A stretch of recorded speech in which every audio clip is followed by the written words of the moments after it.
हाँ, नमस्कार दोस्तों, एक बार फिर आपका बहुत बहुत स्वागत है इस शिक्षा विद सौरभ यूट्यूब चैनल में। और हम आज लेके आ रहे हैं आपके लिए हिंदी के कुछ महत्वपूर्ण प्रश्न हैं। जैसे जैसे हम लेक्चर कंप्लीट करते चलेंगे वैसे वैसे हम क्वेश्चन भी करते चलेंगे ताकि आपका रिवाइज हो जाए। और एग्ज़ाम में जो क्वेश्चन बनते हैं कैसे और जो बने हुए हैं उन पे चर्चा करेंगे। आज हम आपके लिए कुछ क्वेश्चंस लेके आए हैं, देखिएगा क्वेश्चन कैसा लगा कमेंट में ज़रूर बताइएगा और ज़्यादा से ज़्यादा शेयर करिएगा और निवेदन है कि सब्सक्राइब जरूर करिएगा। ठीक है, देखिएगा आपके सामने पहला क्वेश्चन है कि हिंदी वर्णमाला में ऊष्म व्यंजन कौन से हैं। हमने आपको बताया था ऊष्म व्यंजन का मतलब वो व्यंजन जिनका उच्चारण करते समय हमसे ऊष्मा निकलती है, ऊर्जा निकलती है, उन्हें या तो संघर्षी व्यंजन कहते हैं या तो ऊष्म व्यंजन कहते हैं। तो हमने आपको बताया था, आपके ऑप्शन है स, स और ह, ये होते हैं ऊष्म व्यंजन। तो हमारा ऑप्शन नंबर ए सही हो जाएगा कि जो ऊष्म व्यंजन है वो स, स, ह होगा। ठीक है, अब आगे हम चलेंगे, देखेंगे आगे कौन सा क्वेश्चन है। देखो, देखिए दोस्तों, ये वो क्वेश्चन है जो आपसे एग्जाम में पूछे गए हैं। तो अगला क्वेश्चन है, देखिएगा अगला क्वेश्चन है कि हिंदी के जिन वर्णों का उच्चारण करते समय केवल श्वास का प्रयोग किया जाए, केवल श्वास का प्रयोग किया जाए उन वर्णों को कहते हैं। मतलब जिनका उच्चारण करें उसमें सिर्फ हमारी सांस, सांस का मतलब कि कितनी मात्रा में वो उसे उपभोग कर रही है, इस तरीके से आप समझ सकते हैं इस चीज़ को। तो हमारा जो ऑप्शन है वो है अघोष, सघोष, अल्प प्राण और महाप्राण। देखिएगा जो हमारे वर्गीय व्यंजन हैं उनमें क्या होता है, जो अघोष होता है, जो अघोष होता है वो वर्ग का पहला और दूसरा, मतलब अगर अघोष की बात करेंगे तो पहला और दूसरा जो होता है वो अघोष होता है। और इन्हीं का प्रयोग हम करते हैं, केवल इनका उच्चारण करते समय, अघोष का उच्चारण करते समय हम सिर्फ सांस का प्रयोग करते हैं। इतनी बात तो क्लियर हो गई है। हम सघोष के बारे में थोड़ी सी चर्चा कर लेते हैं। देखिएगा सघोष का मतलब ये होता है कि हमारे वर्गीय व्यंजन में जो 3, 4 और 5, मतलब हर वर्ग का तीसरा वर्ण, चौथा वर्ण और पांचवा वर्ण जो होता है वो सघोष कहलाता है। ठीक, आगे देखेंगे अल्प प्राण महाप्राण को भी समझ लीजिए यहीं पे। अब अल्प प्राण की अगर बात करें, अगर हम अल्प प्राण की बात करें तो अल्प प्राण में जो वर्गीय व्यंजन का पहला, तीसरा और पांचवा, जो पहला, तीसरा और पांचवा वर्ड होता है वो अल्प प्राण कहा जाता है। आप समझेंगे क्योंकि यहाँ से क्वेश्चन पूछ जाते हैं, इसलिए मैं आपको बता दे रहा हूँ। ये हो गया। अब हम अगले ऑप्शन बात करेंगे महाप्राण। तो जो शेष बचता है, जो शेष बचता है महाप्राण, मतलब वर्गीय व्यंजन का दूसरा और चौथा वर्ण जो होता है वो महाप्राण कहलाता है। तो देखिए हमने चारों की बात कर ली। तो जो हमारा इस क्वेश्चन का जो जवाब है, इस क्वेश्चन का जो जवाब है वो यह है कि केवल श्वास का प्रयोग हम करते हैं जब हम अघोष का उच्चारण करते हैं। तो हमारा ऑप्शन नंबर ए सही है। ठीक, हम अब आगे देखेंगे। अगला क्वेश्चन हमसे पूछा गया है कि य, र, ल, व व्यंजनों को कहते हैं। य, र, ल और व व्यंजनों को कहते हैं, क्वेश्चन ये पूछा गया है। तो स्पर्श व्यंजन में हमने देखा था जो वर्गीय व्यंजन होते हैं वो आते हैं, मतलब क वर्ग, ट वर्ग, च वर्ग, ट वर्ग, प वर्ग, ये जो वर्गीय होते हैं ये स्पर्श आते हैं। अब इंतस्थ व्यंजन में, इंतस्थ व्यंजन में हमने आपको बताया था, इस इंतस्थ व्यंजन में य, र, ल और व आते हैं। तो हमारा जो ऑप्शन नंबर बी है वो सही हो जाएगा। और ऊष्म व्यंजन में अभी हमने पिछले वाले क्वेश्चन में देखा था कि उसमें ये होता था कि स और ह आते हैं। तो हमारा ये क्वेश्चन का आंसर होगा इंतस्थ व्यंजन। ठीक है, हम अगले क्वेश्चन पे बात करेंगे, देखेंगे अगला क्वेश्चन आपसे क्या पूछा गया है। अगला क्वेश्चन आपसे पूछा गया है कि निम्न में से ओष्ठ ध्वनि है। मतलब ओष्ठ ध्वनि का मतलब हो गया कि जो भी ऑप्शन दिए गए इनमें किसका उच्चारण करने पे हम ओष्ठ से उसका उच्चारण करते हैं। तो देखिए अगर ल बोलेंगे तो ओष्ठ नहीं आ रहा, र बोलेंगे तो ये घर्षित व्यंजन में आ जाता है, स बोलेंगे तो उस में आ जाता है। लेकिन जो हमारा फ है, ये जो फा है, ये ऑप्शन सही होगा। और फा को हम ओष्ठ व्यंजन कहते हैं, मतलब जो प वर्ग होता है, प फ ब भ म, इसका आप अगर उच्चारण कर देंगे ये सब पांचों जो है ओष्ठ है। तो इस ऑप्शन में जो हमारा फा है वो सही हो जाएगा। तो फा एक ओष्ठ ध्वनि है, तो इसका आंसर हो गया ऑप्शन नंबर डी, फ। आगे देखेंगे। एकदम सरल सा क्वेश्चन है, मजाक टाइप।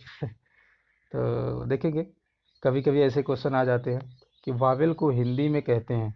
ये तो सबको पता होगा, मैं ना बताऊं तब भी आप कर लेंगे। तो इसका जो आंसर है वो हो जाएगा स्वर। वावेल को हिंदी में स्वर कहा जाता है। ठीक है, देखिएगा ये सारे क्वेश्चन आए हुए हैं, अगर आप पिछले साल के हल करेंगे तो आपको मिल जाएंगे। अगर आप पिछले साल के क्वेश्चन पेपर हल करेंगे तो ये आपको मिल जाएंगे। देखिएगा अब हमसे जो क्वेश्चन पूछा गया है, छठा क्वेश्चन हमसे पूछा गया है। छठा क्वेश्चन ये पूछा गया है कि जिन शब्दों के अंत में अ आता है उन्हें कहते हैं। मतलब जिन शब्दों के अंत में अ आता है, अ का मतलब हो गया कि कोई शब्द अगर हम बोल रहे हैं और वो उसका जो अंत हो रहा है वो अ से हो रहा है, तो उसे हम कहते हैं अकारांत। मतलब अ से उसका अंत होता है। ठीक है, तो छठा का ऑप्शन हो गया डी, कि अकारांत शब्द। ठीक है, अगले क्वेश्चन पे बात करते हैं। देखिए ये बहुत अच्छे अच्छे क्वेश्चन हैं, सरल भी हैं, आपको आते भी होंगे, लेकिन फिलहाल ये पूछे गए हैं और ये जरूरी हो जाते हैं इस तरीके से। ठीक है, हम अगले क्वेश्चन में बात करेंगे, निम्नलिखित में से कौन सा स्वर नहीं है। स्वर नहीं है इसका मतलब अ भी स्वर होता है, उ भी स्वर है, ए भी स्वर है, लेकिन जो ब हमारा है वो स्वर नहीं है। तो हमारा ऑप्शन नंबर डी सही हो जाएगा। ठीक है, अगले क्वेश्चन पे बात करेंगे।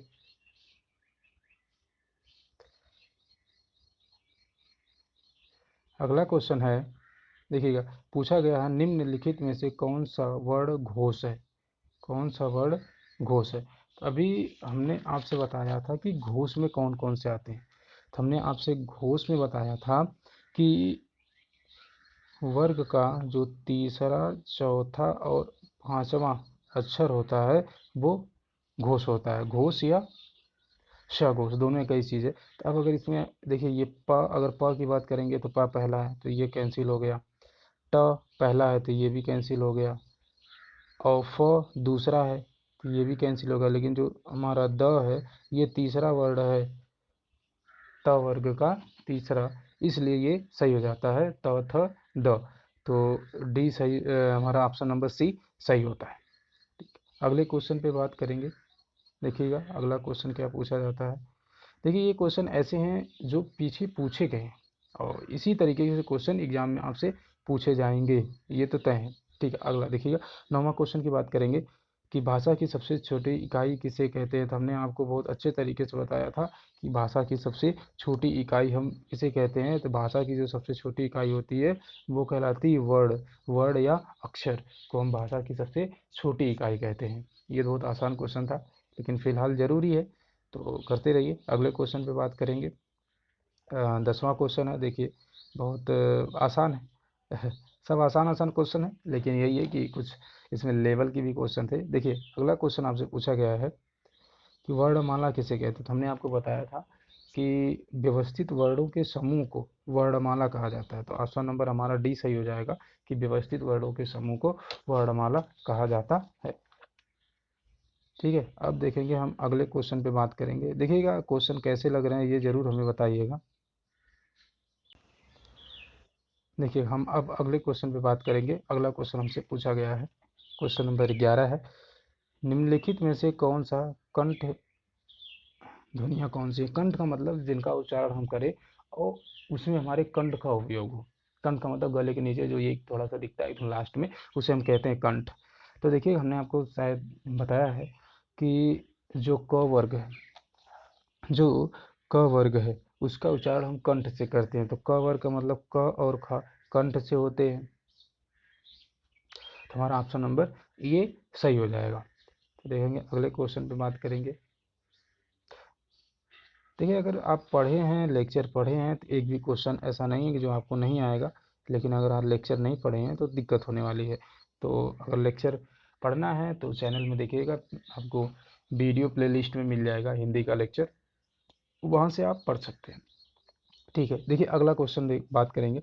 निम्नलिखित में से उच्चारण स्थान के आधार पे मूर्धन्य व्यंजन बताइए।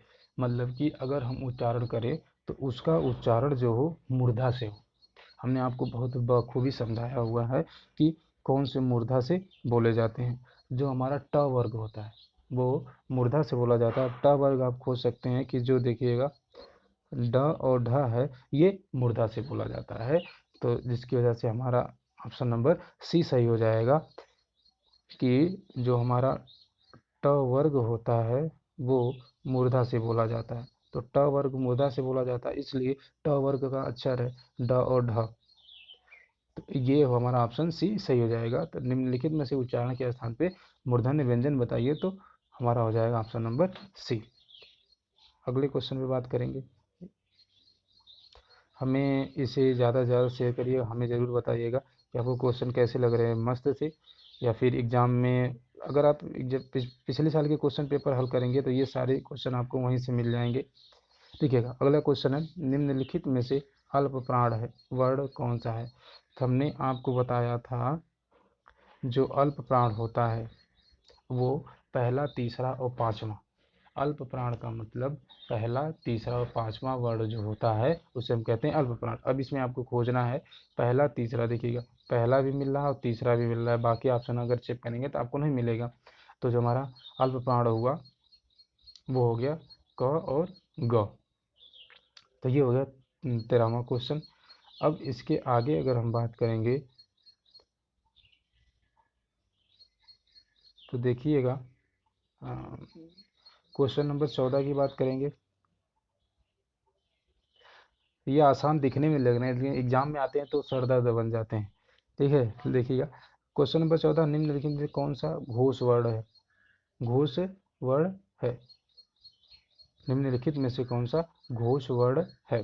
तो देखेंगे क, च, म और छ ऑप्शंस हमारे हैं। तो हमने आपको बताया था जो अक्षर का 3, 4 और 5वां वर्ण होता है ये हमारे घोष या सघोष कहलाते हैं। तो अगर हम बात करेंगे तो देखिएगा जो हमारा म है ये 5वां वर्ण है और इसे नासिक के व्यंजन भी कहते हैं। तो ये घोष भी हो गया, उसके साथ साथ नासिक के व्यंजन हो गया। तो हमारा जो ऑप्शन नंबर सी है वो सही हो जाएगा। अगर हम आगे बात करेंगे अगले वाले क्वेश्चन पे, देखिए आसान आसान क्वेश्चन है, बस थोड़ी हल समझने की ज़रूरत है। अगला क्वेश्चन है, पूछा गया है निम्नलिखित में से एक व्यंजन नहीं है। बस व्यंजन नहीं बताना। तो देखिएगा ऊ भी व्यंजन होता है, व्यंजन नहीं है। तब देखेंगे कौन कौन सा है ऑप्शन। निम्नलिखित में से एक वर्ण व्यंजन नहीं है। तो देखिएगा ऊ व्यंजन हो गया, उस सॉरी देखिए ऊ स्वर हो गया, ख व्यंजन है, र व्यंजन है और यह भी व्यंजन है। जबकि ऊ क्या है, ये स्वर है, ये स्वर है। तो हमसे पूछा गया व्यंजन नहीं है। अच्छा, इस तरीके के क्वेश्चन में विशेष तरीके से ध्यान रखेंगे कि व्यंजन नहीं है। अगर व्यंजन होता तो ये तीनों में से कोई सही होता है, इस व्यंजन नहीं है तो हमारा ऊ क्या है, स्वर है। तो ये वाला हमारा ऑप्शन सही हो जाएगा। तो ये आज के थे पावरफुल क्वेश्चन हिंदी के, और ऐसे ही हम आगे क्वेश्चन करवाते रहेंगे आए हुए जो आने वाले संभावना है इन सब के बारे में। तो चलते चलते आपसे एक निवेदन है, वीडियो कैसी लगी कमेंट बॉक्स में आके ज़रूर बताइएगा, और वीडियो को ज़्यादा ज़्यादा शेयर करिएगा, सब्सक्राइब करिएगा और लाइक भी करिएगा। ठीक है, चलिए तब मिलेंगे नेक्स्ट लेक्चर में फेस टू फेस। तब तक के लिए जय हिंद।